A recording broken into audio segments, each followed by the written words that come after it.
ஒரு தலைமுறையே இப்படி இருக்கிறது. வெறும் அந்த ஒரு தலைமுறையுடைய வாக்கு பர்சன்டேஜ் மட்டும் அங்கே இல்லை, அது அக்ராஸ் தலைமுறை தான் இருக்குது. 5Gயும் ஜென்சியும் சேர்ந்து இப்போது தமிழ்நாட்டு அரசியலை புரட்டி போட்டிருக்கிறார்கள். வழக்கமாக இருக்கக்கூடிய அந்த கேஸ்ட் ஈக்குவேஷன், கேஸ்ட் போலரைசேஷன் இந்த தேர்தலில் அது பல இடங்களில் உடைந்து நொறுங்கி இருக்கிறது. ஒரு அரசியல் கட்சி இப்படி தான் நடக்கும், இதுதான் ஒரு முறைன்னு ஒரு புரோட்டோகால் இருந்தது இல்லையா, அதை உடைந்து நொறுக்கி இருக்கிறார். அரசியலை பேசாமல் இருந்த தாய்மார்கள், ஒரு இளம் தலைமுறை கட்சி அரசியலை நோக்கி ஒரு பார்வையை திரும்ப வைத்தது இருக்கிறது. 50 ஆண்டுகளுக்கு ஒரு முறை வரக்கூடிய பொன்னான வாய்ப்பை காங்கிரஸ் தவறவிட்டு இருக்கிறது. என்ன ஆயிருந்தாலும் பரவாயில்லன்னு விஜயுடன் கூட்டணிக்கு போயிருக்க வேண்டும்.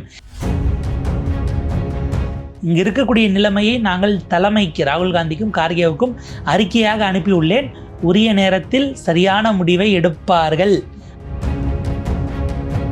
கரெக்டான நம்பர் வைக்க முடியாது. அதாவது ஒருத்தவங்க 2 பேரை உருவனா கூட, ஏன்னா அதில் பலர் திமுக, அதிமுக, பாஜகவில் இருந்து வந்தவர்கள், ஸ்லீப்பர் செல்லாக இருக்க வாய்ப்பு இருக்கிறது. அந்த இடத்தில் மேபி அன்புமணி ராமதாஸ் அவர்களுடைய உதவியை கோரலாமோ. அதையும் தாண்டி காங்கிரஸை சேர்த்துக்கிட்டு பாஜகவை டே 1லேயே பகச்சிக்க விஜய் விரும்புவாரா, அல்ல அந்த துணிச்சலான முடிவை அவர் எடுக்கிறாரா? ஒருவருக்கொருவர் போட்டி போட்டு செஞ்சு அந்த மக்களிடம் மனங்களை திரும்ப வெல்வதற்கான வழி என்ன, இல்லை வென்றவர்கள் மீண்டும் மீண்டும் அதை தொடர்வதற்கான வழி என்னன்னு அப்படியான ஆரோக்கியமான விஷயத்தை நோக்கி கொண்டு போகணுமே தவிர, ஏன்னா அவங்களுக்கு விஜய்க்கு என்ன 50.1% போட்டாங்க, 35% தான், மீதி 65 வரைக்கும் எதிராக தான் இருக்குது. ஆனால் அந்த 65 பிரிஞ்சிருக்கு. விஜயை ஃபாலோ பண்ணுறவங்க எல்லாத்தையும் தற்குறிகள் அப்படின்னு சொல்லிட்டு இருந்தோம். அது சம்பந்தமாக நீங்கள் கடைசி வீடியோவில் கூட விமர்சனம் பண்ணியிருந்தீங்க. எப்படி பார்க்குறீங்க அந்த தற்குறிகள் இன்றைக்கி ஒரு பெரிய ஆட்சி மாற்றத்தை ஏற்படுத்தியிருக்காங்க? இனம் அவங்களை எப்படி அழைக்கணும்னு நினைக்கிறீங்க?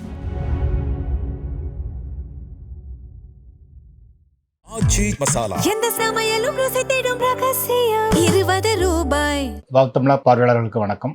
பத்திரிகையாளர் புன்னைவளவன் நம்முடன் இருக்கிறார், அவருடன் பேசலாம். வணக்கம் சார். வணக்கம் சார். நீங்கள் உட்பட பத்திரிகையாளர்கள் பலரும் ஏற்கனவே சொல்லிட்டு இருந்தீங்க விஜய்க்கு ஒரு கணிசமான ஓட்டு வரும், ஆனால் எவ்வளவு சீட்டு வரும் அப்படிங்கிறதுல ஒரு டவுட் சொல்லிட்டு இருந்தீங்க. சில சீட்டுகள் ஜெயிக்கலாம் அப்படின்னு சொல்லியிருந்தீங்க. விஜயே ஜெயிப்பாரா இல்லையா அப்படிங்கிற ஒரு சந்தேகங்கள்லாம் சொல்லியிருந்தீங்க. எல்லா கணிப்புகளையும் தவிடுபடி ஆக்கி இன்னைக்கு விஜய் ஒரு பெரும் வெற்றியை பெற்றிருக்கார். அடுத்த இன்னும் பெரும்பான்மைக்கு கொஞ்சம் தான் இடம் தேவைன்னா கூட அடுத்த முதல்வர் அவர் தான் அப்படிங்கிற உறுதியாயிருக்கு. எப்படி பார்க்குறீங்க அந்த வெற்றியை? பெரும்பான்மையானருடைய கருத்து கணிப்பை தவிடுபடியாக்கி இருப்பது விஜய் என்பதை விடவும் மக்கள் அப்படிங்கிற இடத்துக்கு தான் போகணும். மக்கள் விஜயின் மூலமாக அதை செய்திருக்கிறார்கள் அப்படிங்கிறது தான். நம்முடைய கணிப்பு பொய்த்து போயிருக்கிறது, அதை நம்ம ஆப்வியஸாக ஏற்றுக்கணும். அது தவறாக போனதற்கு நம்ம வேணால் நம்முடைய வருத்தத்தையும் மன்னிப்பையும் கூட கோரிக்கலாம், அதில் ஒரு பிரச்சனையும் இல்லை. இந்த தேர்தல் அப்படிங்கிறது ட்ரெடிஷ்னலாக இருந்த திமுக, அதிமுக அவர்கள் அரசியல் நடத்திய அந்த பாங்கு, அந்த பண்பு இருக்கு இல்லையா, இதை ஒரு தலைமுறை கேள்வி கேட்டு இருக்கிறது, கேள்விக்கு உள்ளாகி 5Gயும் ஜென்சியும் சேர்ந்து இப்போது தமிழ்நாட்டு அரசியலை புரட்டி போட்டிருக்கிறார்கள். இருந்து கொண்டிருக்கக்கூடிய திமுக, அதிமுகவின் மீது ஏதோ ஒரு வகையில் இருந்த அயற்சியை இதற்கு முன்பாக பலரும் அவங்களுக்கு மாற்றா வந்தாங்க. பட் அவங்க எல்லாரை விட ஏதோ ஒரு நம்பிக்கையை விஜய் சாமானிய மக்களுக்கு கொடுத்திருக்கிறாரோ. ஏன்னா இப்போ வரைக்குமே ஏறத்தாழ 1.5 கோடி வாக்குகளை கடந்து தாவேகா வாங்கியிருக்கிறது. தனிப்பெரும் கட்சியாக இது வரைக்கும் முதல் தேர்தலில் வந்த ஒரு கட்சி ஜெயிக்கிறது. இந்த ஒரு வாக்கு எம்ஜிஆர் கூட 33% வாங்கினாரு, 33. அப்போ ஒரு கட்சி கூட்டணிக்கு இருந்தது, கம்யூனிஸ்டுகள் இருந்ததா ஞாபகம். ஸோ அதையும் தாண்டி ஒரு விஷயத்தை செஞ்சிருக்கிறார் அப்படின்னா, ஒரு புதிய மாற்றத்தை நோக்கி ஒரு திசை திரும்பி இருக்கிறது. இந்த மாற்றம் இது சரியானதா, இங்கே இருந்ததை விட இன்னும் சிறப்பானதா, நேர்த்தியானதா, அதை காலம்தான் அதற்கான பதிலை கண்டிப்பாக நமக்கு சுமந்து வரும், சொல்லும். ஏதோ ஒரு விஷயம் அழுத்தி இருந்திருக்கிறது சாமானிய மக்களுக்கு. 2 கட்சிகளும் மாற்றி மாற்றி வாக்களிச்சிட்டோம், ஒரு சோர்வு வந்திருக்கிறது. அதனுடைய அடுத்த கட்ட நீட்சியாகத்தான் அதிலிருந்து விடுபடுவதற்கு அந்த சைக்கிள், அந்த பப்பிளை உடைக்கணும் என்கிற இடத்திலிருந்து இதை செய்து முடித்திருக்கிறார்கள். உள்ளபடியே வென்று இருக்கக்கூடிய பலர், ரொம்ப எளிய பின்புலத்திலிருந்து அவருடைய கார் ஓட்டுநராக இருந்த அவருடைய மகன், அவர் விருகம்பாக்கத்தில் ஜெயிச்சிருக்காரு நினைக்கிறேன். இந்த பக்கம் ஆட்டோ ஓட்டுநராக இருக்கக்கூடிய தாமு, அவர் வெற்றி பெற்றிருக்கிறார். இப்படி பலரும் எளிய பின்புலம், பிக் ஷாட்ஸும் இருக்கிறாங்க. ஆனால் இப்படியான ஒரு மிக்ஸ்டான ஒரு ஆட்களை உள்ளே கொண்டு வராங்க. பெயரறிந்த தலைவர்கள், பெயரறிந்த அமைச்சர்கள். அந்த மாவட்டம்னா அவர் கோட்டை தான் அப்படின்னு சொல்லக்கூடிய அளவுக்கு, மாவட்டம் பேரை சொன்னால் அவர் பேரை சொல்லலாம், சொல்லலாம், அவர் பேரை சொன்னால் மாவட்டத்தை சொல்லலான் இருக்கக்கூடிய அந்த தலகர்த்தர்களாக அறியப்பட்டவர்களுடைய கோட்டைகள் சரிந்திருக்கிறது. முதலமைச்சர் மு க ஸ்டாலினே வெற்றி வாய்ப்பை இழந்திருக்கிறார் அப்படின்னும் போது பல விஷயங்கள் இதற்கு பிறகு தான். ஏன்னா இன்னைக்கு வந்திருக்கு அப்படின்னா அவங்க அந்த வருத்தத்தை ப்ராசஸ் பண்ணுவாங்க, என்ன நடந்தது அப்படிங்கிறதுனால இன்றைக்கி நம்ம விமர்சனங்களை வைக்க வேண்டாம்னாலும் நிச்சயமாக எடுத்து பகுப்பாய்வு செய்ய வேண்டிய தேவை இருக்கிறது. எந்த இடத்துல தவற விட்டோம், எங்கே கோட்டை விட்டோம், மக்களிடமிருந்து ஏதோ ஒரு கட்டத்தில் இந்த 2 கட்சிகளும் விலகி போயிட்டாங்களா, நம்ம இவ்வளவு செஞ்சால் போதுங்கிற எண்ணத்தில் வந்துட்டாங்களா. நீங்கள் பல விஷயங்களை நீங்கள் வெற்றிகளாக சாதனைகளாக சொல்கிறீங்க, அது உண்மையும் கூட. ஆனால் அந்த சாதனைகளை தாண்டி இவ்வளவு செஞ்சுருந்தாலும் நீங்கள் இப்போதைக்கு வேண்டாம், கொஞ்ச நாள் நீங்கள் இருங்க, நாங்கள் வேற ஒரு சக்தி புதிய மாற்றுக்கு போடுறோன்னு யோசிக்கிறாங்க அப்படின்னா அந்த இடம் ரொம்ப கவனிக்க தகுந்ததாக மாறி இருக்கிறது. இது இந்திய அரசியலே இன்றைக்கு திரும்பி பார்க்க வந்திருக்கிறது. பிரதமரில் தொடங்கி எதிர்க்கட்சி தலைவர், மக்களவை எதிர்க்கட்சி தலைவர் ராகுல் காந்தி வரைக்கும் எல்லோரும் வாழ்த்து தெரிவிக்கிறார்கள், தொலைபேசியில் பேசியிருக்கிறாங்க அப்படிங்கிறாங்க. ஸோ வேறு ஒரு அடுத்த கட்டத்தை நோக்கி, ஒரு பரிணாமத்தை நோக்கி நகர்ந்திருக்கிறது. புதியவர்களுக்கு வாழ்த்துக்கள். ஆக்சுவலாக சவால் இனிமே தான் ஆரம்பிக்குது. இதுக்கப்புறம் ஒரு அரசு நிர்வாகம் நடத்துவது எந்த அளவில் கஜானா இருக்கிறதுங்கிறதுல தொடங்கி இனிமேல் தான் அவர்களுக்கான ஒரு சேலஞ்ச் அப்படிங்கிறது, ரியல் சேலஞ்ச் பிகின்ஸ். அதற்கும் நம்முடைய வாழ்த்துக்களை தெரிவித்து அவங்க எப்பயும் சொல்கிற மாதிரி கான்ஃபிடென்ட்டாக முன்னேறலாம் அப்படிங்கிற வாழ்த்துக்களை சொல்லலாம். ஆரம்ப காலகட்டத்தில் ஒரு எக்ஸ்பீரியன்ஸாக வரும்போது ஒரு ஸ்பேஸ் எடுத்து அவங்க ஒர்க் பண்ணட்டும், நம்ம அதை நிதானமாக பார்க்கலாம். நடிகராக அரசியலுக்கு வந்தவர் எம்ஜிஆர். அதில் பெர்சன்டேஜ் பார்த்தீங்கன்னா ஒரு நடிகராக அரசியலுக்கு முதல் தேர்தலே பெருமளவு ஓட்டு வாங்கினது என்டிஆர். ஒரு கிட்டத்தட்ட 46% வாங்கினார்.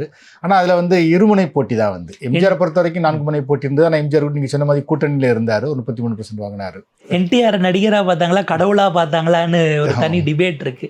கமலஹாசன் அது மாதிரி கமலஹாசன் உங்களுக்கு 2 பாயிண்ட்ஸ் சம்திங் தான் வாங்கினார். இப்போ பவன் கல்யாண் எடுத்துக்கிட்டிங்கன்னா ஒரு 5 பாயிண்ட்ஸ் சம்திங் வாங்கினார். அப்புறம் சிரஞ்சீவியும் ஒரு 16% சம்திங் தான் வாங்கினார். ஸோ எல்லாத்தோடய ஒப்பிடும்போது விஜய் ஒரு தனியாக நின்று அதுவும் 4 முனை போட்டியில் ஒரு கிட்டத்தட்ட 34-35 கிட்ட வந்துடுறாருன்னு நினைக்கிறேன். அவ்வளோ வாங்கியிருக்காரு. எப்படி பார்க்குறீங்க இதை? பல விஷயங்கள் இருக்குது. இவங்கெல்லாம் அந்தந்த காலகட்டத்துக்குரிய அரசியலை முன்னெடுத்தவங்க.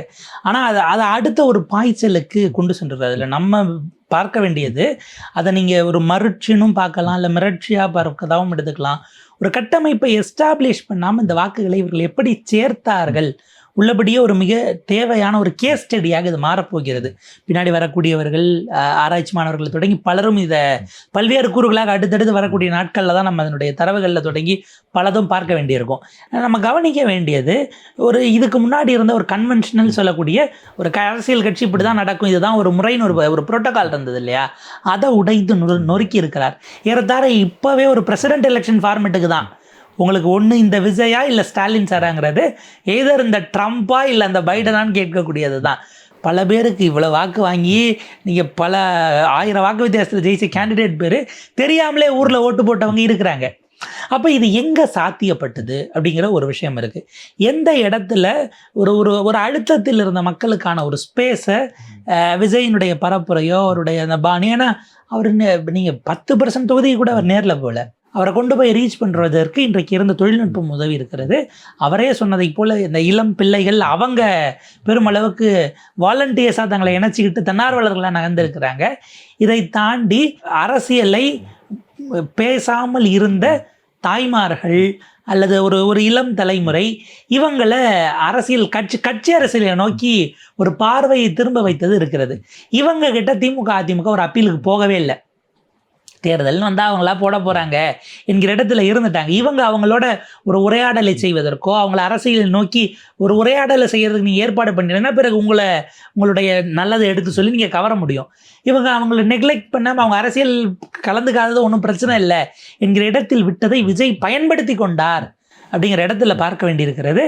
அதனுடைய ஒரு நீட்சியாகவும் தான் இந்த வெற்றி அப்படிங்கிறது. ஒரு மிகப்பெரிய ஃப்ரெஷர் ஃபார் அ பிகினர். இது பிரம்மாண்டமான வெற்றி.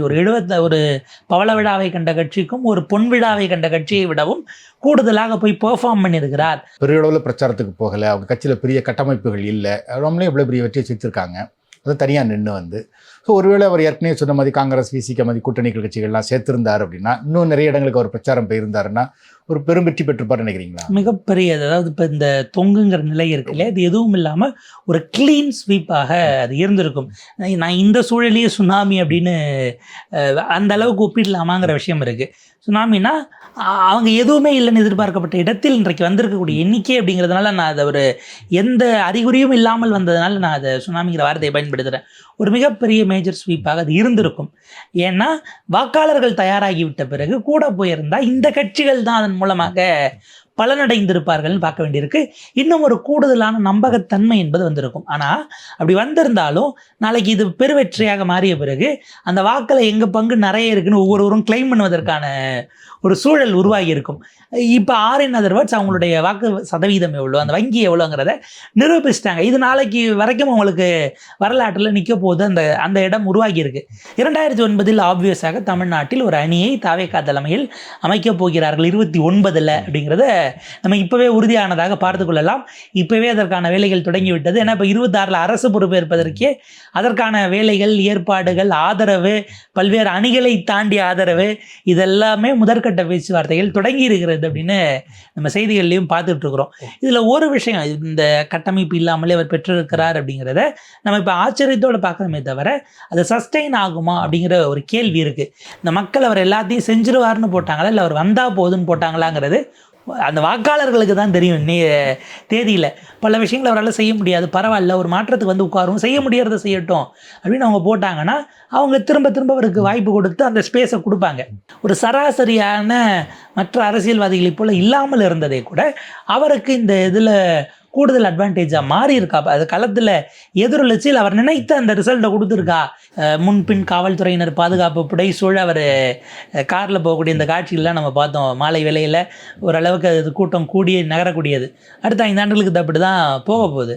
பட் அந்த இடத்துல அவர் தன்னை ஒரு வெகுஜன அரசியல்வாதியாக நகர்த்தி கொண்டு போய் பொசிஷன் பண்ண போகிறாரா, இல்லை இப்படியே இருக்கிறது தான் அவருடைய ஒர்க் ஆஃப் ஃபங்க்ஷனிங்காக இருக்க போகுதா, அவருடைய மோட் ஆஃப் ஃபங்க்ஷனிங்கா அப்படிங்கிற கேள்வியும் அந்த இடத்துல தொக்கி நிற்கிறது. அது ஒரு பிம்பத்தை வைத்துக்கொண்டு அந்த பிம்ப அரசியலை மேலே கொண்டு போனதில் ஒரு வெற்றி பெற்றிருக்கிறார் என்றால் இதற்கு முன்பாக இங்கு இயங்கி கொண்டிருந்த, இப்போதும் இயங்கி கொண்டிருக்கிற கட்சிகள் எந்த இடத்தில் கோட்டை விட்டார்கள். அவர் ஒரு வேறொரு பிம்பத்தில் பார்த்தா அந்த தன்னை அதிகப்படியாக வெளியில் வெகுஜனங்களோட புழங்க விடாததில் ஒரு 91க்கு பிறகான அம்மையார் ஜெயலலிதாவினுடைய ஒரு இடத்துல போய் பொசிஷன் பண்ணிக்கிட்டாரோன்னு ஒரு பார்வை இருக்குது. அவர் ஆக்சுவலாக கட்சி ஆரம்பித்த போதே கரூர் சம்பவமாக அதுக்கு முன்னாடியே கூட அந்த விமர்சனம் வைக்கப்பட்டது. இப்போ அதே எண்ணம் தான் தொடரப்போகிறதா அப்படிங்கிற கேள்வி. இது தொடர்கிற பட்சத்தில் அடுத்து என்னவாகும்? ஏன்னா இப்போ நீங்கள் ஜெயிச்சிட்டிங்க அப்படின்னும் போது உங்கள் கட்சியை நோக்கி வருகிறவர்கள் எண்ணிக்கை அதிகமாகும். சிட்டிங் எம்எல்ஏக்களாக இருக்கலாம், மாற்று முகாமில் எம்எல்ஏ சீட் கிடைக்காதவர்களாக இருக்கலாம். இந்த ஒரு பெரிய எரோஷன்ங்கிறது அடுத்தடுத்து நடக்க ஆரம்பிக்கும். இதெல்லாம் நீங்கள் எப்படி அகாமடேட் பண்ண போகிறீங்க? பவர் ஈக்குவேஷன், பவர் சென்டர் யாரை உருவாக விட போகிறீங்க? உங்களுக்கு அட்வைசஸாக யார் இருக்க போகிறாங்க? இப்படியான அடுக்கடுக்கான கேள்விகள், சவால்கள் அப்படிங்கிறது நிற்கிது. அஃப்கோர்ஸ் டே 1 தான், கொஞ்சம் காம் ஆகட்டும், எல்லாம் செட்டில் டவுன் ஆன பிறகு நம்ம அதை மேற்கொண்டு பார்க்கலாம். அதில் மாற்று கருத்தோ இல்லை அதில் சஜஷன்ஸ் இருக்கோ எதுனாலும் நம்மளால் வைக்க முடிஞ்சது செய்யலாம். அது மாதிரி நீங்கள் ஆட்சி அமைக்கிறதுக்கு தேவையான பெரும்பான்மை பலத்தை இன்னும் அவங்க பெறலை.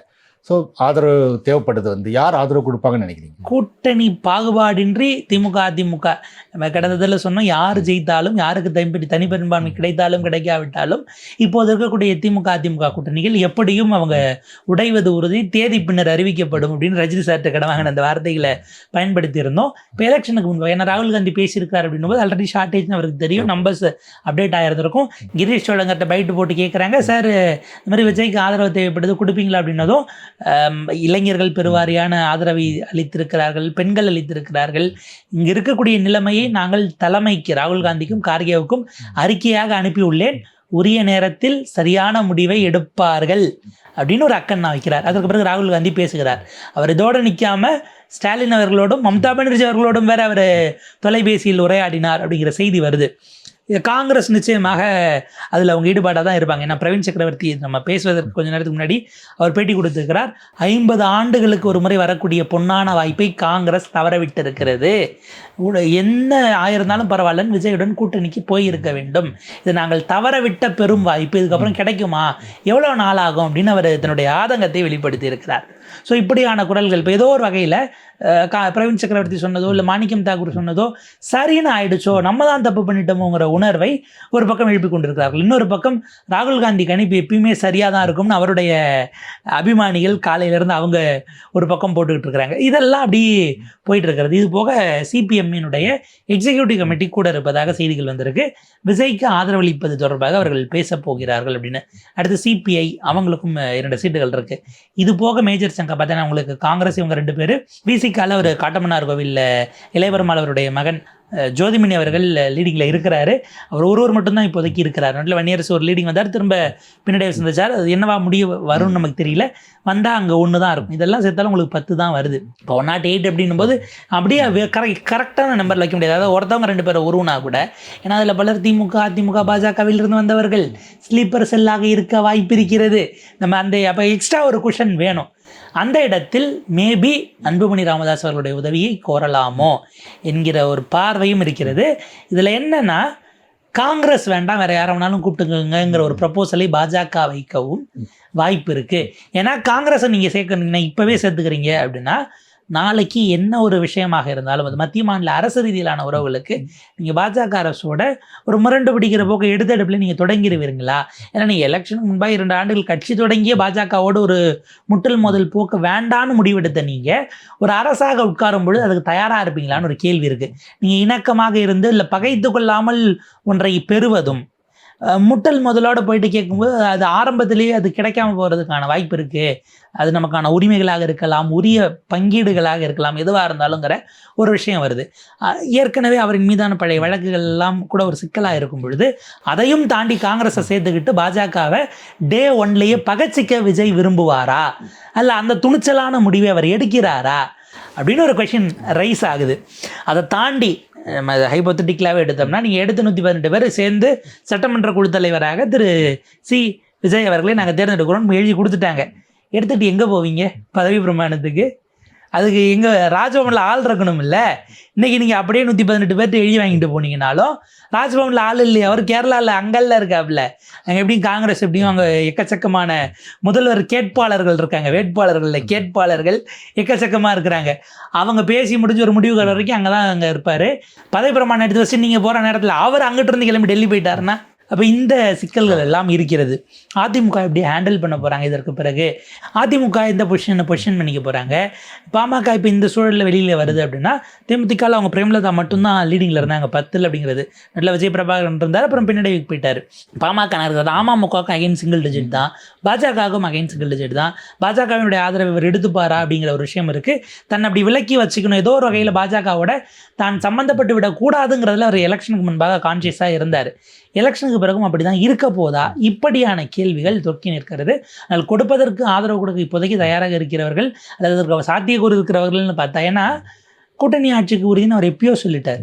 அது எந்த ஒரு இலாக்காவாக இருந்தாலும் சரி, ஒரு இலாக்காவை நிச்சயமாக தானே அப்படின்னும் போது அந்த வாய்ப்பை விடுவதற்கு யாரும் தயாராக இருக்க மாட்டார்கள். அதுக்கு ஆப்வியஸாக அப்படி ஒரு காலை இந்த நேரத்தில் எடுக்க மாட்டாங்கங்கிற ஒரு விஷயம் இருக்குது. கடந்த 5 ஆண்டுகளாக கூட்டணியாக சேர்ந்து பயணித்து அரசியல் அங்கம் வகிக்காமலே திமுகவுக்கு பல விஷயங்களை ஆதரவளித்ததற்கான விலையையும் சேர்த்து தான் இந்த முறை கூட்டணி கட்சிகள் கொடுத்துருக்காங்கன்னு ஒரு பார்வை இருக்குது. அதை நம்ம மறுக்க முடியாது. ஆன்டி இன்கம்பன்சி ஆட்சியாளர்கள் மீது கூட்டணி இருந்த நாங்கள் எங்கே அதை அனுபவிக்கணும்னா, நீங்கள் கூட்டணியில் இருந்தீங்க, அவங்கள டிஃபெண்ட் பண்ணிங்கல்ல, அவங்க பேசுனதெல்லாங்கிறதுக்காக இந்த முறை அவர்களுடைய எண்ணிக்கை எல்லாம் குறைந்து இருக்கிறது. இப்போ 25 வாங்கி 18 ஜெயிச்சுட்டு இன்னைக்கு 28 வாங்கி 5ங்கிற இடத்துக்கு காங்கிரஸ் இருந்திருக்கு இல்லையா? இதெல்லாம் அங்கே டிஎம்கே இந்த இடம் ஒன்று விஜய் ஆதரவுங்கிறதும், அதை விட கூடுதலாக திமுக ஆட்சி அகற்றப்பட வேண்டும் என்கிற ஆன்டிவேவும் சேர்ந்து வந்ததனுடைய விளைவாக அது 2ம் சந்தித்த இடமா, 2 புயல்களினுடைய அந்த மையப்புள்ளிகள் சந்தித்த இடமாங்கிற கொஷின் எல்லாம் இருக்குது. ஸோ அப்போ அந்த இடத்துல உங்களுக்கு காங்கிரஸ் 5, பாட்டாளி மக்கள் கட்சி 5, சிபிஐ சிபிஎம் ஆளுக்கு 2 விசிகா இருக்கிறார்கள். அமமுக என்ன முடிவெடுக்க போகிறாங்கன்னு தெரியல. மன்னார்குடியில் ஜெயிச்ச அவர் ஒருத்தர் தான் இருக்கார். ஸோ இதுவே உங்களுக்கு பார்த்தீங்கன்னா ஹேண்ட்ஃபுல்லாக வந்துடுது. 14 ப்ளஸ் இன்னொருத்தர் சேராங்கன்னா 15 வந்துடும் குஷன். ஐயுஎம்எல் ஏனிலேயே 2 இடத்துல ஜெயிச்சிருக்கிறாங்க. அவங்க என்ன முடிவெடுக்கிறாங்க நமக்கு தெரியாது. ஸோ இப்படிலாம் பார்த்தா இந்த ஒரு 17 வந்துருச்சு அப்படின்னா, இதற்கு பிறகு கவர்னர் ரோல், அதை தாண்டி நீங்கள் உட்கார்ந்த பிறகு மேலே இருக்கக்கூடியவர்களோட உறவுகள் எப்படி அந்த பிரிட்ஜ் உருவாக போகுதுங்கிற கேள்வி இருக்குது. எது எப்படி ஆனாலும் சரி 2029க்கும் ஒரு மும்முனை தயாராகி கொண்டிருக்கிறது அப்படிங்கிறது தான் நம்ம இதிலிருந்து புரிஞ்சுக்க வேண்டியது. ஆட்சியை அமைச்சிருவாங்கன்னு தான் நான் நினைக்கிறேன். அதில் திடீர்னு தான் ரசாபாசங்கள் வரலாமே தவிர அது முற்று முழுதாக அப்ரப்டாக அந்த நேரத்தில் தடுப்பதற்கு பாஜகவும் முயற்சி செய்யாது. அவங்களுடைய முதற்கட்டமாக அவங்க பார்க்கக்கூடியது ஏதோ ஒரு வகையில் திமுக ஆட்சியில் இல்லை, ரொம்ப அழுத்தமாக நம்மளை எதிர்த்துக்கிட்டு இருந்த 2 மாநில கட்சிகள், ஒன்று திமுக, அங்கே திரிணாமுல் காங்கிரஸ், 2 பேரும் இன்றைக்கு ஆட்சி அதிகாரத்தில் இல்லை என்பதே அவங்களுக்கு ஒரு பெரிய குஷனாக தான் பார்ப்பாங்க. அதை செய்ததற்காக விஜயனுக்கு அவர்கள் மானசீகமாக நன்றியும் சொல்ல வாய்ப்பு இருக்குது. ஸோ அவரை ஆட்சிக்கு வர விட்டுட்டு அதற்கு பிறகு சில விஷயங்கள் என்ன ஏதுங்கிறத, அவர்களுடைய தேவைகள் என்னவாக இருக்குது, என்ன கணக்குகள்ங்கிறது அதுக்கப்புறம் இவால்வ் ஆகும்னு நான் பார்க்குறேன். சென்னையிலேருந்து தொடங்கி கன்னியாகுமரி வரைக்கும் எல்லா மாவட்டங்கள்லையுமே வந்து ஒரு அலையாக வந்து தாவேக்கா ஜெயிச்சிருக்கு. வந்து இப்போ பொதுவாக அதிமுக பொறுத்த வரைக்கும் இது ஒரு அதிமுக பகுதி, கொங்கு அதிமுக, தஞ்சாவூர் வந்து சென்னை திமுக கோட்டை அப்படிலாம் சொல்லுவோம். அப்படி இல்லாமல் எல்லா இடங்கள்லையும் பரவலாக வந்து ஒரு வெற்றியை வந்து தாவேக்கா பெற்றிருக்கு. எப்படி பார்க்குறீங்க? எல்லாத்தையும் கலைச்சி போட்டிருக்கிறாங்க. ஒரு சீட்டுக்கட்டை கலைச்சி போடுற மாதிரி தான் ஒரு விஷயத்தை ரீஸ்ட்ரக்சர் பண்ணியிருக்கிறாங்க. என்னன்னா, இப்போ கடந்த முறைக்கு போனது போல் ஒரு மண்டலம் அல்லது ஒரு மாவட்டம்னா முற்று முழுதாக ஒரு கட்சியாக இருக்கும் பொழுது அது ஏதோ ஒரு வகையில் ஒரு அதிகார குவியமாக போய் அங்கே நிற்கிது. நீங்கள் வந்து அது கட்சி அரசு ரீதியிலான பதவி இல்லை கட்சி ரீதியிலானது எதுவாக ஆனாலும் ஏதோ ஒரு வகையில் மக்கள் அதை ரசிக்கலைங்கிற ஒரு பார்வையும் நமக்கு அதில் இருக்குது. அங்கே வந்து லோக்கலாக இருக்கக்கூடிய ஒரு ஆள் அவங்கக்கிட்ட அந்த கட்சியில் அதிகாரத்தை கொடுத்து அவங்க அதிகாரம் செலுத்தும் போது அது சிக்கலாக மாறுகிறது. ஆனால் லோக்கலில் இருக்கிறவர் யாருன்னே தெரியாத மேலே இருந்து ஒருத்தர் சொல்லுவார்னா அது ஓகேவா அப்படிங்கிற இதுக்கு அது சரியான மாற்றானா அதற்கான கேள்வி வேறு. ஆனால் அந்த மாவட்டங்களை எல்லாம் நம்ம கோட்டை, நம்மளை மீறி ஒன்றும் நடந்துடாது அப்படின்னு அந்த ஒரு எண்ணத்தில் ஏதோ ஒரு புள்ளியிலிருந்து அந்த சாமானிய வாக்காளர்களிடமிருந்து இல்லை சராசரி மக்களிடமிருந்து ஒரு உச்சாணி கொம்பில் போய் உட்கார்ந்து விட்டார்களா 2 திராவிட கட்சிகளுடைய அரசியல்வாதிகள்னு ஒரு கேள்வி இருக்குது. அதற்கு சரியான பாடத்தை கற்பிப்பதற்கான ஒரு வாய்ப்பை அந்த மக்கள் எதிர்பார்த்து காத்திருந்திருக்கிறார்கள். இது வரைக்கும் அந்த மற்ற மாற்றுகள் அப்படிங்கிற சூழலில் அவங்க போட்டால் இவங்களுடைய வீழ்ச்சி அல்லது இவங்களுடைய தோல்வி அது தருமானு ஒரு பெரிய அளவுக்கு இந்த அளவுக்கு நம்பிக்கை ஏற்படாமல் இருந்ததுனால வெளிப்படுத்தாமல் வைத்திருந்ததை கொண்டு வந்து இப்போ செஞ்சுருக்காங்கன்னு பார்க்க வேண்டியிருக்கு. உதாரணத்துக்கு கடந்த முறை உங்களுக்கு மேற்கு மண்டலத்தில் தான் அதிமுக அவங்க ஜெயிச்ச 75 ஏறத்தாழ 44 சீட்டு மேற்கு மண்டலத்திலேருந்து வந்தது. இந்த முறை அவங்க அங்கே ஏறத்தாழ ஒரு 16 சீட்டுகள் வரைக்கும் தான் ஏர்லி ட்ரெண்ட்ஸில் இருந்து அவங்க லீடு எடுத்தாங்க. வட தமிழ்நாட்டில் ஓரளவுக்கு பாமக ஐடிஎம்கேனுடைய அந்த ஈக்குவேஷனுங்கிறது இந்த முறை கொஞ்சம் கூடுதலாக ஒர்க் பண்ணியிருக்குன்னு நம்ம பார்க்க வேண்டியிருக்கு. அப்போ இப்படியான விஷயங்கள் அது நீங்கள் அங்கே எடுத்தாலும் சரி இல்லை இங்கே எடுத்தாலும் சரி இதனுடைய ஈக்குவேஷன்ஸ் அப்படிங்கிறது கடந்த முறை தோற்ற இடத்துல இந்த முறை ஒரு ரைஸ் வருது. இந்த முறை அவங்க ஜெயித்திருக்கிறது அடுத்த முறை தக்க வைக்கிறதுக்கான வேலைகளையும் பார்ப்பாங்க. அதாவது இது ஒரு 3 முனை போட்டியாக 3 பேரும் சமபலமுடையவர்களாக மாறும்போது அந்த ஈக்குவேஷன் இன்னும் சிறப்பாக இருக்கும்னு பார்க்க வேண்டியிருக்கு. ஒருத்தவங்க தப்பு பண்ணால் மற்ற 2 கட்சிகளும் அதை கேள்வி கேட்குற இடத்துல இருப்பாங்க. அப்போ ஏதோ ஒரு வகையில் அதிகாரத்தில் உட்கார்ந்துருக்கிறவர்களையும் இவங்க 2 பேரும் துருன்னு ஏதாவது பண்ணிக்கிட்டு இருக்கணும். அதிகாரம் இல்லாத நிலையிலும் நீங்கள் வந்து அசட்டையாக இருக்கக்கூடாது. மற்றவர்களெல்லாம் நீங்கள் ஒரு விஷயத்தை பேசலைன்னா இப்போ நாளைக்கு ஏதோ ஒரு விஷயம் விஜய் அவர்கள் முதலமைச்சராக அமைக்கிறாரு, ஏதோ ஒரு பிரச்சனை வருது, இஷ்யூ வருதுன்னா முதல்ல யார் அறிக்கை விடுறது? ஸ்டாலின் முந்தணுமா, எடப்பாடி பழனிசாமி முந்தணுமா? இல்லை அஃப்கோர்ஸ் இப்போ பார்த்தா எதிர்கட்சி தலைவராக உதயநிதி ஸ்டாலின் தான் வரப்போகிறார். அது வந்து ஏறத்தாழ முடிவானதாக தான் இருக்கும். மாற்றி ஒருவருக்கு கொடுப்பாங்களா நமக்கு தெரியல. அப்போ யார் முந்தி அறிக்கை கொடுக்க போகிறா? இப்போ ஸ்டாலின் அவர் அடுத்து உதயநிதி ஸ்டாலின் கொண்டு வராருன்னா எம்ஜிஆர் ஜெயலலிதா போல் தனக்கு அடுத்தது கட்சியில் அரசியல் வாரிசு யாருன்னு எடப்பாடி பழனிசாமி ஃபிக்ஸ் பண்ணாமலே அடுத்த 5 ஆண்டுகளை ஒரு பெட்டிங்க்கு போக போகிறாரா? இல்லை ஒரு மாற்று தேர்ந்தெடுத்து ஒரு இளரத்தத்தை பாய்ச்சுவது? உங்களுக்கு சிங்கிள் பர்சனாக கொடுக்கறதுல ஒரு சிக்கல் வருது. நாளை பின்ன உங்களுக்கு அகிலேஷ் யாதவ் செஞ்ச மாதிரி செஞ்சிடலாம், இல்லை அன்புமணி செஞ்ச மாதிரி செஞ்சிடலான்னு ஒரு எண்ணம் வருகிறது அப்படின்னா அப்போ வந்து ஏற்கனவே அம்மையார் இருந்தபோது இந்த 3 அணி 4 அணி அமைச்ச மாதிரி அடுத்த இதுக்கு ஒரு குழுவை கூட நீங்கள் அமைக்கலாமே தலைமை பொறுப்புக்கு. ஏதோ ஒரு வகையில் நீங்கள் இருந்து முடிவெடுங்க, செய்யுங்க. ஆனால் அடுத்த ஒரு பேட்ச் ஆஃப் ஆட்களை தயார்படுத்த வேண்டிய தேவை இருக்கிறதோன்னு நம்ம பார்க்க வேண்டியிருக்கு. இது அதை நோக்கியும் நகர்த்தும். நீங்கள் வந்து பார்த்தீங்கன்னா அதிகார குவியம் என்பது இந்த கட்சிகளில் வெறும் தலைமை பொறுப்பில் மட்டும், குறிப்பாக டிஎம்கே மீது வைக்கக்கூடிய அந்த வாரிசு அரசியல் அப்படிங்கிறது தலைமை குடும்பத்தின் மீதான குற்றச்சாட்டு என்பதை தாண்டி மாவட்ட ரீதியிலாகவும் அது போய் அப்படி ஒரு விஷயத்தை ஏற்படுத்தி இருக்கிறதா? ஏன்னா அங்கேயும் அதிகார குவியல் அப்படிங்கிறது எய்தர் குடும்பங்களாகவோ அல்லது அங்கே இருக்கக்கூடிய அவங்களுடைய ரிலேட்டிவ்ஸ்குள்ளேயே நடக்குதுங்கிற அந்த பார்வை வந்தால் தாவேக்கா மாற்றம் கொடுக்குதோ இல்லையோ, ஒரு இளைஞன் புதுசாக உள்ளே வரான்னா அவனுக்கு அங்கே பொறுப்பு கொடுக்கறதுக்கான இடம் அங்கே இருக்குது. அவங்கள அக்காமடேட் பண்ண முடியும். நீங்கள் இங்கே 2 இடத்துல போனீங்கன்னா பல இடங்களில் பொறுப்புகளுக்கு பணம் வாங்கி கொள்கிற விஷயங்கள் இருக்குது. அல்லது நீங்கள் ரொம்ப நாள் உழைத்தாலும் கூட அங்கே நீங்கள் இவருக்கு வேண்டப்பட்டார்னா அந்த கேங் உங்களை உள்ளே சேர்க்காது. ஒரே மாவட்டத்தில் 2 அமைச்சர்கள் ஏடிக்கு போட்டியாக இருப்பாங்க, முன்னாள் அமைச்சர்கள், மாவட்ட செயலாளர்களுக்குள்ளே சண்டை ஓடிக்கிட்டு இருக்கோம். இந்த சண்டையில் நீங்கள் மாட்டிக்கிட்டு உங்களால் அந்த ஈக்குவேஷனை ஹேண்டில் பண்ண முடியாது. அதே போல் உங்களுக்கான பின்புலம் அப்படிங்கிறது இல்லைன்னா கட்சியில் அடுத்த கட்டத்துக்கு போக முடியாத சூழல் ஏற்படும். ஆனால் உங்களுக்கு பின்னாடி வரவங்க மேலே ஏறி போகிறதெல்லாம் நீங்கள் பார்க்க வேண்டியிருக்கும். சோர்ந்து போய் அரசியலே வேண்டான்னு முடிவெடுக்கிற எடுத்தவர்களும் இல்லை அரசியல் எப்பயுமே இப்படிதான்ற எண்ணத்தில் இருந்தவங்களுக்கும் இல்லை அப்படிலாம் இல்லை, இங்கே ஒரு ஸ்பேஸ் இருக்குது அப்படிங்கிறத இவங்க ஓப்பன் பண்ணி விடுறாங்க. அந்த இடத்துல இவர்களுக்கு அது புதிதாக தெரிகிறது. அது ஏதோ ஒரு வகையில் அவங்கள கவருது. அது உண்மையிலே அப்படிதானா, இல்லை அவங்க மீதும் பொறுப்புகள் போடப்பட்டதில் பணம் பெறப்பட்டதுங்கிற குற்றச்சாட்டுகள்லாம் இருந்தாலும் கூட இந்த அளவுக்கு அது ஓப்பனாக இல்லை, அது குற்றச்சாட்டுதுங்கிற இடத்த நோக்கி நகர்றாங்க. இல்லை நம்ம போய் அப்படி இருக்கா இல்லையான்னு பார்த்துப்போம், நம்மகிட்ட கேட்டால் நம்ம நம்புவோங்கிற இடத்துக்கு ஒரு தலைமுறை வந்ததனுடைய விளைவாக இருக்குது. மாவட்டங்கள் தோறும் அதை கொண்டு போய், ஏன்னா கடந்த காலத்தில் அது ரொம்ப கேஷுவலாகவே மாவட்ட செயலாளர்னா அந்த இந்த ஜில்லா கலெக்டருக்கு ஈக்குவலான அதிகாரம்னு பேசிய விஷயங்கள் எல்லாம் நடந்துருக்கிறது. ஸோ அந்த கட்டமைப்புங்கிறது உடையிறதும் கூட என்ன கேட்டால் நல்லது தான்.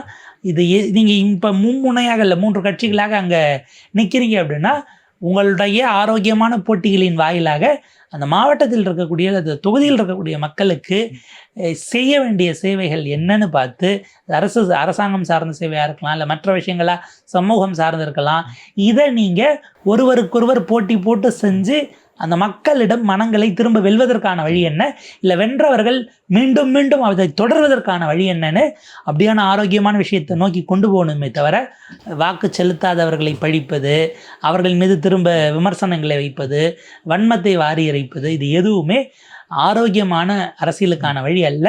இது வீழ்ச்சி கிடையாது, தடுமாற்றம் தான். இப்போவும் 2 கட்சிகளும் இருவரும் திராவிட கட்சிகளும் இன்னும் ரொம்ப பெருசாலாம் விழுந்ததில்லை. இது தடுமாற்றம் தான். இதைவிட மோசமான தோல்விகளை பெற்று அதிலிருந்து எழுந்து வந்தவர்கள் நீங்கள். அந்த பண்பை மீண்டும் ஒரு முறை நம்ம வேணா 7ஆம் அறிவு படம் மாதிரி உனக்குள்ளே இருக்க அந்த ஜீனை திரும்ப நீ புதுப்பிச்சு வெளியே கொண்டு வா, அது பல தலைமுறைக்கு முன்னாடி இருந்ததுங்கிற மாதிரி அந்த ஜீனை ஸ்டிமுலேட் பண்ணி வெளியில் கொண்டு வாங்க. செய்ய வேண்டியது என்னென்னு பாருங்கள். அடுத்த தலைமுறையை ரீச் அவுட் பண்ணுவதற்கு என்ன வாய்ப்புகள் இருக்கிறது அப்படிங்கிறத, இதையும் கூட இந்த அனாலிசிஸை உங்களுக்கு ரொம்ப நெருக்கமானவங்கிட்ட கொடுத்தா மனசு சஞ்சலப்படக்கூடாதுன்னு அடுத்தவங்க மேலே பழிய போடுறதுக்கான வாய்ப்பு இருக்குது. உங்கள் மேலே நீங்கள் செஞ்ச தவறுகள்னு பொறுப்பெடுக்கிற இடத்திற்கு 2 கட்சியினுடைய தலைமையும் வர வேண்டும்ங்கிறது தான் நம்முடைய எதிர்பார்ப்பாக இருக்குது. இந்த சட்டசபையில் தான் இதுவரைக்கும் இருந்ததை விட அதிக தலித்துகள் வரப்போகிறாங்க அப்படின்னு ஒருத்தர் எழுதியிருந்தார். கிட்டத்தட்ட தவக வேட்பாளர்களில் 72 பேர் தலித்துகள் நீங்கள் பார்த்தீங்கன்னா இப்போ புது தொகுதிகளில் தலித்துகள் இருந்துச்சுன்னா மற்ற ஜாதியினர் ஏற்றுக்க மாட்டாங்க அப்படின்னு ஒரு விஷயத்தை விஜய் உடைச்சிருக்கார். நிறைய தலித்துகளை ஜெயிக்க வச்சிருக்காரு. மாவட்ட செயலாளர்களாம் அவங்க இருக்காங்கங்கிறத நம்ம கவனிச்சு பார்க்கணும். 72ங்கிற அளவுக்கு எண்ணிக்கை போச்சான்னு தெரியல. ஏன்னா அந்த ஒருவேளை நிறுத்தின கேண்டிடேட்ஸில் இருக்கலாம். பல இடங்களில் சிட்டிங் எம்எல்ஏக்களாக இருந்த பட்டியல் சமூகத்தை சேர்ந்தவர்களே எந்த காரணமும் எந்த புகாரும் இல்லாமலே அதிமுகவில் ட்ராப் பண்ணியிருக்கிறாங்க. ட்ராப் பண்ணிவிட்டு புதிய ஆட்களை கொண்டு வராங்க. 2 முறைக்கு மேலே இருந்தால் 3ஆவது முறை ஒரு வாய்ப்பு கொடுத்தா, இப்போ எப்படி இந்த மாவட்டம்னா இவர் தான் நிற்பார். இப்போ 7ஆவது முறையாக சக்கரபாணி அவர்கள் வெற்றி பெற்றிருக்கிறார், உங்களுக்கு ஐப்பெரியசாமி இத்தனை முறை வெற்றி பெற்றிருக்கிறார், இதெல்லாம் வருது இல்லையா? இது அவங்களுக்கு திரும்ப திரும்ப வாய்ப்பு கொடுக்கப்படும் போது அந்த ஊரில் அவங்க ஒரு அதிகார மையமாக மாறுறாங்க. அவங்கள சுற்றி ஒரு டீமை உருவாவதற்கோ அல்லது ஒரு குரூப்பை ஃபார்ம் பண்ணிவிட்டு நகர்த்துவதற்கோ அது வாய்ப்பாக இருக்குது. ஒரு லெகசி பில்டிங்குள்ளே போகிறாங்க. பட்டியல் சமூகத்தை சேர்ந்தவர்களுக்கு அது கொடுக்கப்படுவதில்லையோ அப்படிங்கிற விமர்சனத்தை நான் வைக்கிறேன். உங்களுக்கு பொன்முடி ஒருவேளை சர்ச்சையில் சிக்காமல் இருந்திருந்தால், அது ஹைப்போதட்டிக்கல் தான், திரு கோவி செழியன் அவர்கள் உயர்கல்வித்துறை அமைச்சர் ஆவதற்கான வாய்ப்பு கிடைத்திருக்கும். அவர் ஆல்ரெடி 3 முறை எம்எல்ஏ தான். அப்போ இது நான் ஒரு கொஷினாக ரைஸ் பண்ணுறேன். அப்படி இருந்திருந்தால் நீங்கள் முன்கூட்டியே ஃபஸ்ட் டைம் ஃபார்ம் பண்ணும்போது ஏன் கொடுத்துருக்கக்கூடாது? இப்போ ஒருவேளை இந்த முறை ஜெயித்திருந்தால் அப்படின்ட்டு இவங்க வரலாம். இப்போ நீங்கள் கைல்வெளி செல்வராஜ் அவர்களை ட்ராப் பண்ணுறீங்க, என்ன காரணம் நமக்கு தெரியாது. அது அவருடைய ப்ரெராகேட்டிவ்னு வச்சுக்கோங்க. கட்சித் தலைவர் யாருக்கு சீட்டு கொடுக்கணும் கூடாது அப்படிங்கிறத அவர் முடிவு பண்ணிப்பாருனாலும் பொது வழியில் பெரும் அதிருப்திகள் இல்லையே. அதே போல் தொகுதி விட்டு தொகுதி மாற்றக்கூடிய வேலைகளும் கூட பட்டியல் சமூக எம்எல்ஏக்களாக இருந்தால் சில நேரங்களில் அவங்க கன்சிஸ்டண்ட்டாக அங்கேயே இருந்து ஒரு இதை வளர்த்துறக்கூடாதுங்கிறதுக்காக மாற்றி விடுறாங்களானோ ஒரு கேள்வி இருக்குது. திமுக அதிமுக 2 பேரின் மீதுமே அந்த விமர்சனங்களுக்கு அவங்க பெரும்பாலும் எடுக்க மாட்டேங்கிறாங்கங்கிறது ஒரு கால். இரண்டாவது, அப்போ உங்களின் மீது இந்த சிஸ்டமிக் இஷ்யூஸ் இருக்கிறதுனால அந்த மக்கள் ஒரு சோர்வடையக்கூடிய சூழல் உருவாகி இருக்கிறது. தாவேக்கால பலரும் மாவட்ட செயலாளர்களாக இருந்தார்கள். ஏன்னா மற்றவங்களுக்குலாம் அவங்க புதுசாக வந்து வேறு கட்சியில் சேர்ந்தவங்களாம் கழக நிர்வாகின்னு ஒரு லைனில் முடிச்சுட்டாங்க. மாவட்ட செயலாளர்களாகவே அவங்க அறிவிச்சிருந்ததையும் நம்மால் பார்க்க முடிந்தது. இந்த இடத்துல வழக்கமாக இருக்கக்கூடிய அந்த கேஸ்ட் ஈக்குவேஷன், கேஸ்ட் போலரைசேஷன் இந்த தேர்தலில் அது பல இடங்களில் உடைந்து நொறுங்கி இருக்கிறது. நீங்கள் வேற ஒரு இதாக பார்த்தா மேலூரில் நின்று ஜெயித்த பொது தொகுதியில் காங்கிரசினுடைய முன்னாள் காஞ்சிபுரம் எம்பி அவர் விஸ்வநாத் அவர்கள் நின்று அவர் ஜெயிச்சிருக்கிறார் அப்படிங்கிறதையும் கூட நம்ம உள்ளபடியே வரவேற்கத்தக்கது. நீங்கள் மதுரை சென்ட்ரிக்காக அப்படி ஒரு விஷயத்தை செய்கிறது அப்படிங்கிறது கடந்த காலத்தில் ஜெயலலிதா அவர்கள் வேறு மாவட்டத்தில் செஞ்சிருந்தாலும் இங்கே அது ஒரு புதிய விஷயமாக பார்க்க வேண்டியிருக்கிறது. அதாவது அது மொத்தமாக உடஞ்சி நொறுங்கிருச்சு அல்லது இது கம்ப்ளீட்டான்றதில் ஒரு நீண்ட தூரத்தில் இது ஒரு முதல் படி அப்படிங்கிற மாதிரி பார்க்கலாம். ஆனால் இது வந்து வெறும் குறியீடாக மட்டும் போயிடக்கூடாது, அடையாளமாக மட்டும் நின்றக்கூடாது. இதை தாண்டி நான் ஏன் அந்த இடத்துல நிப்பாட்டுறேன்னா, அவர் கட்சி ஆரம்பித்து விட்டார், போலீஸ் கஸ்டோடியல் இறப்பு ஒன்று நடக்குது, அதற்கு அவர் குரல் கொடுக்கிறார். ஆனால் ஒரு ஆணவ கொலை நடந்தபோது அதிகாரப்பூர்வமாக ஒரு ஸ்டேட்மெண்ட் கொடுக்கல. ஏன்னா அந்த இடத்துல அப்போ அந்த ஆதிக்க சாதிகளாக இருக்கக்கூடிய ஓபிசிஸ் வாக்குகள் வரக்கூடாதுங்கிற கன்சர்னில் அவர் இருந்தாராங்கிற கேள்வி வருது. இவருமே நாளைக்கு அப்படியான விஷயத்தில் என்ன பண்ண போகிறாருங்கிற கேள்வி. இப்போ இவர்களுக்கு என்ன துறைகளை கொடுக்க போகிறாருங்கிறது அடுத்த கேள்வியாக இருக்கும். அஃப்கோர்ஸ் ஒரு அறநிலையத்துறையை உங்களுக்கு காமராஜர் அவர்கள் பரமேஸ்வரன் அவர்களுக்கு கொடுத்ததை போல் இங்கே கொடுக்கலாம் அப்படிங்கிற ஒரு விஷயத்த பலரும் அது ஹேஷியமாக சொல்லப்பட்டது. அதை செஞ்சாலும் சிக்கல் இல்லை. இன்னும் வலுவாக இருக்கக்கூடிய நிதித்துறையை கூட நீங்கள் ஒருவருக்கு கொடுக்கலாம். கேப்பபிளாக எலிஜிபிளாக ஒருத்தர் இருக்காங்க, இல்லை வந்து கற்றுப்பாங்கன்னா கொடுத்து அந்த முயற்சியை செய்யலாம். அது வரவேற்கத்தகுந்ததாக மிக நிச்சயமாக இருக்கும். நீங்கள் அவங்கள எங்கெங்கே இடங்களில் பொறுப்பாளர்களாக கொடுக்க போகிறீங்க, அது மிக முக்கியமானது. தொகுதி வந்து பட்டியலின மக்களுக்காக ஒதுக்கப்பட்ட தொகுதியாக இருக்கும், ரிசர்வ்ட் கான்ஸ்டிட்யூன்சியாக இருக்கும். ஆனால் அதுக்கும் சேர்த்து பொறுப்பாளராக ஒரு அங்கே இருக்கக்கூடிய அந்த மாவட்டத்தில் இருக்கக்கூடிய ஒரு ஓபிசியில் இருக்கக்கூடிய ஒரு போட்டால் அவர் கை காட்டுகிறவருக்கு தகுந்தாற் போல் ஆட்கள் மாற்றப்பட்டு கொண்டே இருப்பார்கள். ஒரு லெகசி பில்டிங்கில் சிக்கல் இருக்குது அப்படின்னா அந்த இடம் திமுக அதிமுக கான்ஷியஸாக ஏதோ ஒரு வகையில் இதை நம்ம இதில் ஒர்க் பண்ணோம்னா மற்ற இடைநிலை சமூகங்கள் ஒன்று சேர்ந்து நமக்கு எதிராக போயிடுவாங்கங்கிற அச்சத்திலிருந்து செய்ய முடியாமல் நின்ற ஒரு விஷயத்தை விஜய் உடைத்திருக்கிறார். ரியல் டைம் இஷ்யூஸில் போகும்போது இது எப்படி போகிறது? இது வெறும் ஒரு ஒன் டைம் இதில் ஒரு சிங்கிள் ஷாட்டில் அவர் செஞ்சது அப்படிங்கிறதோட நின்று போச்சா, ரியல் டைமில் இது சமூகத்துக்குள்ளே எந்த அளவுக்கு ஊடுருவ போகிறது அப்படிங்கிறதெல்லாம் நமக்கு பொறுத்திருந்து தான் பார்க்கணும். பட் இது ஒரு நல்ல பிகினிங் அப்படிங்கிற இடத்துல இருந்து நம்ம அதை நிச்சயமாக வரவேற்க வேண்டிய ஒரு தேவை இருக்குது. பட்டியல் சமூகத்தினோட வாக்குகள் நிறைய அளவில் தாவேக்காவுக்கு கிடைச்சிருக்குன்னு சொல்கிறாங்க. அதுக்கு இது ஒரு காரணமாக இருக்கலாம். மேபி அது நம்ம தொகுதிகளாகவும் வரட்டும், ஓரளவுக்கு பேட்டர்னு அதனுடைய மேபி பூத் வைஸ் அனாலிசிஸ் நமக்கு கிடைக்குமா அப்படிங்கிற விஷயம் இருக்குது. வந்தாலும் அந்த இடத்துல நம்ம கவனிக்க வேண்டியது, ஏதோ ஒரு வகையில் ரெண்டு திராவிட கட்சிகளும் போதுமான அளவுக்கு அவர்களில் வந்து அவர்களுடைய உரிமைகளை பாதுகாக்கலைன்னு அந்த மக்கள் அவர்கள் மீது இவர்கள் இரண்டு பேரின் மீது கோபத்திலோ வருத்தத்திலோ இருந்தால் அதை வெளிக்காட்டுவதற்கு அப்படி ஒரு விஷயத்தை செஞ்சுருக்காங்க, நம்ம புரிஞ்சிக்க வேண்டியிருக்கு. அப்போ நீங்கள் இங்கே இருக்கக்கூடிய இந்த அமைப்பு முறையை டிஸ்டர்ப் பண்ணிக்காமல் சில விஷயங்கள் நலத்திட்டங்களை செஞ்சு தரோம். ஆனால் பாதுகாப்பு சார்ந்த விஷயங்கள் ஒன்றும் இல்லை. இங்கே கன்விக்ஷன் ரேட் என்னவாக இருக்கிறது? பட்டியல் சமூகத்தினருக்கு எதிரான, பழங்குடியினருக்கு எதிரான வன்கொடுமை தடுப்பு சட்டம்ங்கிறது இருக்குது. அதில் வழக்கு பதிவு செய்ய வைக்கிறதுக்கே அவ்வளோ பெரிய சிக்கல்கள் இருக்குது. சொல்லப்போனால் அதில் பார்த்தீங்கன்னா நீங்கள் அதிகாரிகளே வழக்கு பதிவு செய்ய மாட்டேங்கிறாங்க. அது குறித்த சென்சிபிளான பார்வைங்கிறது காவல்துறையினருக்கே இல்லை. ஏன்னா காவல்துறைக்குள்ளும் அந்த கேஸ்ட் ஈக்குவேஷன்ஸ் இருக்கிறதுங்கிற ஒரு விமர்சனம் இருக்குது. அப்போ ஒரு ஒரு ஸ்வீப்பிங் ரிஃபார்மை நீங்கள் கொண்டு வரணும். அந்த சீர்திருத்தத்தை பூனைக்கு யார் மணி கட்டுவாங்கிற இடத்துல காவல்துறையவோ பியூரோக்ரஸியவோ அல்லது இந்த இடங்களில் அமல்படுத்தக்கூடிய இடத்துல கூட அதை பகச்சிக்க கூடாதுங்கிற ஒரு தேவை உங்களுக்கு இருக்கிறது. ஏன்னா நீங்கள் அதை டிஸ்டர்ப் பண்ணுறீங்கன்னா உங்கள் ஆட்சிக்கான அந்த அதிகார நாற்காலி அப்படிங்கிறது அசைத்து பார்க்கப்படுவோங்கிற அச்சம் உங்களுக்கு இருக்கிறது. ஸோ அதனுடைய நீட்சியாக நம்ம இதை பார்க்கணும். பெருவரை அவர்கள் வாக்கு அளித்திருந்தால் இவங்க ரெண்டு பேரும் ஏன் நம்பிக்கையை இழந்தார்கள்? அந்த மக்கள் பல நேரங்களில் ஒரு மாற்றத்திற்காக வாக்களித்திருக்கிறார்கள். நீங்களே கூட ஜெயிக்கிறதுக்கு உங்களுக்கு வாக்களிச்சிருக்காங்க இல்லையா? அவங்க நம்பிக்கையை நீங்கள் எங்கெல்லாம் காப்பாற்றாமல் விட்டீங்கன்னு மறுபரிசோதனை, சுய பரிசோதனை செய்து கொள்ள வேண்டும்ங்கிறது தான். ஏன்னா உங்களுடைய ட்ரெடிஷ்னல் ஓட் பேங்க் நீங்கள் கிளைம் பண்ணுறீங்கன்னா அப்போ அவங்கள எந்த இடத்துல நீங்கள் தவற விட்டீங்க, உங்களுக்கு பொறுப்பு இருக்குது இல்லையா? அது திரும்ப நம்ம சொல்ல மாதிரி டூ வே கம்யூனிகேஷனாக இருக்க வேண்டும்.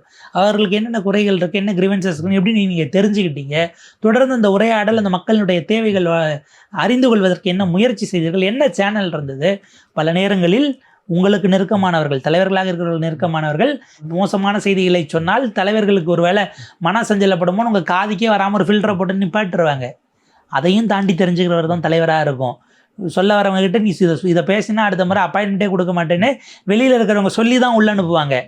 அதையும் மீறி வாங்க வேண்டிய செய்தியை வாங்கிட்டு இல்லை வேறு சேனல் மூலயமா என்ன ஏதுங்கிறத வெவ்வேறு விதங்களில் ஒரு சோர்ஸ் கிட்ட இருந்து கலெக்ட் பண்ணக்கூடியதை ஒரு தலைவர் செஞ்சு வரக்கூடியதை சரிபார்க்கிற இடத்துக்கும் அவர் செய்ய வேண்டிய தேவை இருக்குது. அப்படி செய்யாமல் விட்டதன் விளைவாக நீங்கள் வாக்குகளை இழக்கிறீர்கள் அப்படின்னா ஒரு சமூகத்தின் நம்பிக்கையை இழந்திருக்கிறீர்கள். நீங்கள் மீண்டும் செய்த தவறுகளை சீர்தூக்கி பார்க்க வேண்டிய இடமாக அது மாறி இருக்கு. காசு தான் தேர்தல் தீர்மானிக்கும் அப்படிங்கிற மாதிரி அந்த இதுக்கும் மக்கள் இதில் ஒரு முடிவு கிட்டிருக்காங்க. தாவேக்காவிலும் முடிஞ்ச இடங்களில் கொடுத்தாங்க.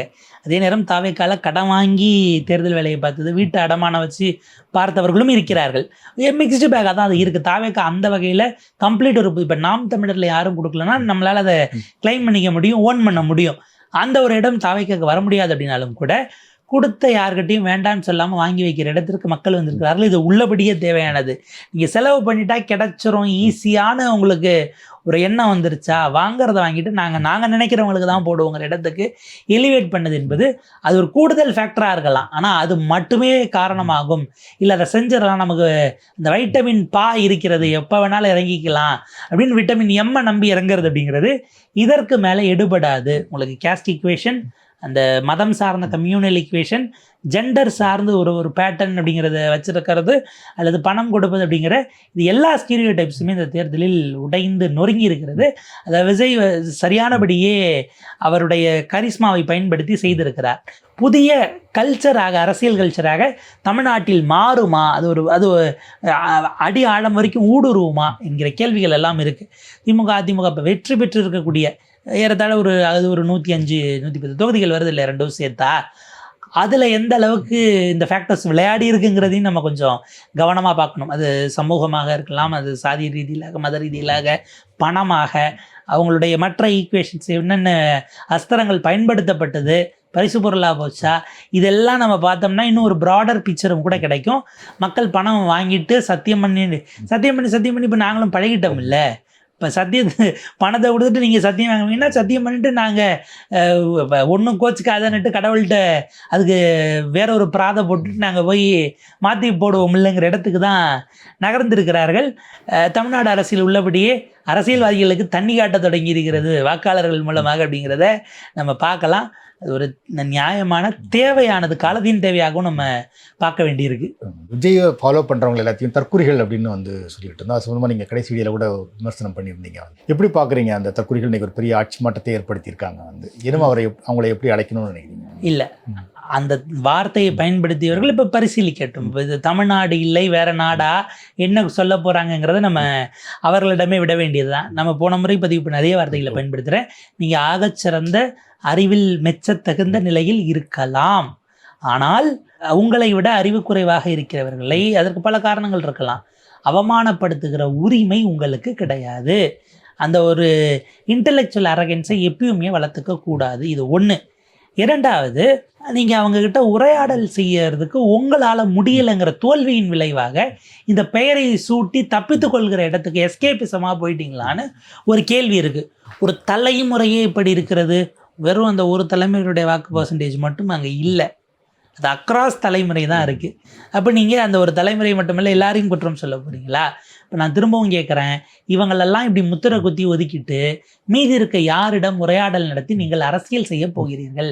நமக்கு இதை பொது வெளியில் இயங்கக்கூடியவர்கள், கட்சி சார்பு இல்லாமல் அப்படியான ஆட்கள் போகிற போக்கில் விமர்சனமாக வச்சுட்டு போகிறாங்க, விமர்சகராக இருக்காங்கன்னா பிரச்சனை இல்லை. நீங்கள் அரசியல் நடத்துகிறீங்க, அன்றாடம் போய் அவங்க மக்களை பார்க்கணும். நீங்கள் எது பண்ணாலும் அவங்க என்ன நினைப்பாங்கங்கிறத யோசிச்சு பண்ணுற இடத்துல இருந்துக்கிட்டு இப்படியான வார்த்தைகளை பயன்படுத்துவது, இப்படியானதை செய்கிறீங்க அப்படின்னா அது நம்ம வீட்டில் நம்மளே கொல்லி வைக்கிறதுக்கான நிலை தாங்கிறத அவங்க ஏன் உணராமல் போனாங்கன்னு நமக்கு தெரியல. இந்த வார்த்தை பயன்பாடு என்பது உங்களோடான உரையாடலையே செய்யக்கூடாதுன்னு அவங்கள முடிவெடுக்க வைக்கும். அப்படி முடிவெடுத்து அவங்க உங்கள்கிட்ட விலகி போயிட்டாங்கன்னா நீங்கள் அடுத்த தலைமுறைக்கு கடத்தப்படாமல் எந்த தத்துவமுமே அடுத்த நிலைக்கு போக முடியாது.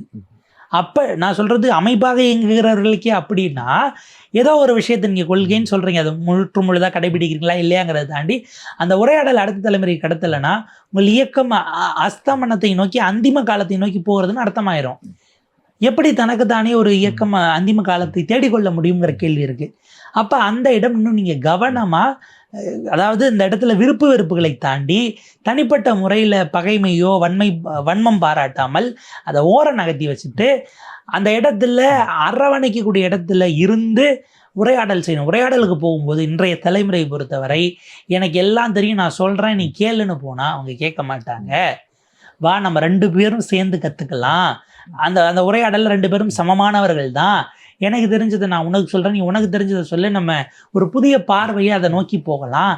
அவன் மரியாதையை எதிர்பார்ப்பான். அதை நம்ம கடந்த காலத்தில் நீ என்ன சின்ன பையன் நான் அங்கே சொல்கிறேன் கேட்டுக்கேங்கிற இடத்துக்கு அவங்க இன்னைக்கு இல்லை. அவங்க அதை கேள்விக்குட்படுத்துகிறாங்க. அப்படியெல்லாம் நீங்கள் அதிகாரத்தை என் மேலே செலுத்திட முடியாதுன்னு அதுக்கு ஒரு ரெசிஸ்டன்ஸ் கொடுக்குறாங்க. இது நம்ம சரி தவறுங்கிற விவாதத்துக்குள்ளே போக முடியாது. எனக்கு மரியாதை கொடுங்கன்னு ஒருத்தவங்க கேட்டால் நீங்கள் மரியாதை கொடுக்கணும். அவர்கள் என்ன பெயரால் தங்கள் அழைக்கப்பட வேண்டும் என விரும்புகிறார்களோ அப்படித்தான் அவர்கள் அடையாளப்படுத்தப்பட வேண்டுமே தவிர அது அவர்கள் நான் இப்படி தான் இந்த பெயரால் தான் அழைக்கப்படணும்னு விரும்புகிறது ஒருவருடைய உரிமையாக இருக்கும். நம்ம அதில் நம்ம மாற்று சொல்கிறதோ பண்ணுறதோ நமக்கு அது சரியான விஷயமாக இருக்காது. ஸோ இதற்கு பிறகும் அவர்களுக்கு பட்டம் கொடுப்பதை விடவும் அவர்களை முத்திரை குத்தி ஓரங்கட்டுறதை விடவும் எப்படி உரையாடல் செய்வது, அதாவது நீங்கள் ஏற்கனவே பல விஷயங்களை மைண்டில் முன்முடிவோடு இருப்பீங்க. அதெல்லாம் தவறுன்னு நீக்கினாதான் நீங்கள் புதிதாகவே கற்றுக்கொள்ள முடியும். நீங்கள் முற்றுமுழுதாக நிரம்பி இருக்கக்கூடிய பாத்திரத்தில் புதுசாக சேர்க்க முடியாது இல்லையா? ஏற்கனவே சில விஷயங்கள் அவுடேட்டட் ஆனதை நீங்கள் உள்ளே ஃபில் பண்ணியிருக்கிறீங்க. அதை எம்டி பண்ணிவிட்டு அப்புறம் ஃப்ரெஷ்ஷாக உங்களால் நிரப்ப முடியும். அப்போ இந்த கால இளைஞர்களோட இல்லை இன்றைக்கு இருக்கக்கூடிய இளம் தலைமுறையோட உரையாடுவதற்கு நீங்கள் முதல்ல திறந்த மனதோடு இருக்க வேண்டும். ஓப்பன் மைண்டடாக நீங்கள் இருந்தால் தான் அங்கே உரையாடலே சாத்தியப்படும். ஸோ அது தனிப்பட்ட முறையில் மனிதர்களுக்கு இடையிலான அந்த உணர்வு சார்ந்த விஷயம் அப்படிங்கிறதுனால அதை உங்களுடைய கோபம், உங்களுடைய கோபத்தில் நியாயம் கூட இருக்கலாம். ஆனால் வெளிப்படுத்துறதுக்குன்னு ஒரு விதம் இருக்குது. அதை அதற்குள்ளே நம்ம அதுக்கான அந்த ஃப்ரேம் என்னவோ அப்படி தான் செய்யணும். இது மிக அபாயகரமானது, இல்லை இப்படி ஒரு கல்ட்டு வளரக்கூடாது, இதெல்லாம் நீங்கள் சொல்லலாம். உங்களுக்கு அதுக்கான எல்லா உரிமையும் இருக்கிறது. தங்களை கூட பிரதானப்படுத்தாமல் தங்களை நம்பி இருக்கிற குடும்பத்தை விட்டுட்டு இப்படி போகிறாங்களேன்னெலாம் கேள்வி எழுப்புவதற்கு உங்களுக்கு உரிமை இருக்குது. எப்படி எழுப்புறீங்கிறது இங்கே பிரதானமானது. ஏன்னா இன்றைக்கு நீங்கள் எல்லா விஷயங்களுமே ஒரு புதிய வரையறைகளை நோக்கி, புதிய டெஃபினேஷன்ஸை நோக்கி போகுது. அதன் அடிப்படையில் செயல்படுவது தான் நம்மளை அப்டேட்டட் மனிதர்களாக இருக்க வைக்குமே தவிர, இல்லை என்றால் அது நம்மை அடுத்த தலைமுறையிடமிருந்து அந்நியப்படுத்திவிடும். அதனால் அந்த இடத்துல ரொம்ப கவனமாக, இல்லைன்னா உங்களை பூமர்ன்றவாங்க, அவ்வளோதான். அந்த பூமருங்கிற வார்த்தையை தாண்டி அண்ணன் தண்ணி ஆகாரம் புழங்காத அந்த நிலைக்கு அவங்க போகிறாங்கன்னா இழப்பு அப்படிங்கிறது எல்லாருக்குமானதாக மாறக்கூடிய வாய்ப்பு இருக்குது. ஏன்னா அவங்களுக்கு விஜய்க்கு என்ன 50.1% போட்டாங்க, 35% தான், மீதி 65 வரைக்கும் எதிராக தான் இருக்குது. ஆனால் அந்த 65 பிரிஞ்சிருக்கு. அப்போ அவர் ஒன்றும் அவ்வளோ பெருவாரியான இடம்பெற்று வந்துடல. இந்தியன் எலக்ட்ரல் சிஸ்டத்தில் அப்படி யாரும் வந்திருக்க மாட்டாங்க. யாராவது 1-2 பேர் தொடக்க காலத்தில் ஒருவேளை 50% வாக்குகளை வாங்கி வந்திருக்கலாம். நீங்கள் என்டிஆர் அவர்களுடைய இதை குறிப்பிட்டீங்க. அது ரொம்ப ரேரஸ்ட் ஆஃப் தி ரேராகத்தான் அப்படி ஒரு பெரிய சுனாமி இருக்குமே தவிர, மிக மோசமாக செயல்பட்ட காலத்திலும் கூட அந்த 50ங்கிறதெல்லாம் அவ்வளோ சீக்கிரம் தொற்ற முடியாதுங்கிற இடம் இருக்குது. அப்போ இங்கே பன்மைத்தன்மை நிறைய இருக்கிறதுனால நீங்கள் நீண்ட தூரம் பயணிக்க வேண்டியிருக்கு. பார்த்து வார்த்தைகளை கவனமாக கையாள்வது தான் ஆரோக்கியமான விஷயங்களுக்கு வழிவகுக்குமே தவிர, வெறும் மாற்றி அவதூறு பரப்புவதனால எந்த பயனும் யாருக்கும் விளைய போவதில்லை அப்படிங்கிறதான் கவனிக்க வேண்டியது. ஓகே சார், நன்றி. மிக்க நன்றி.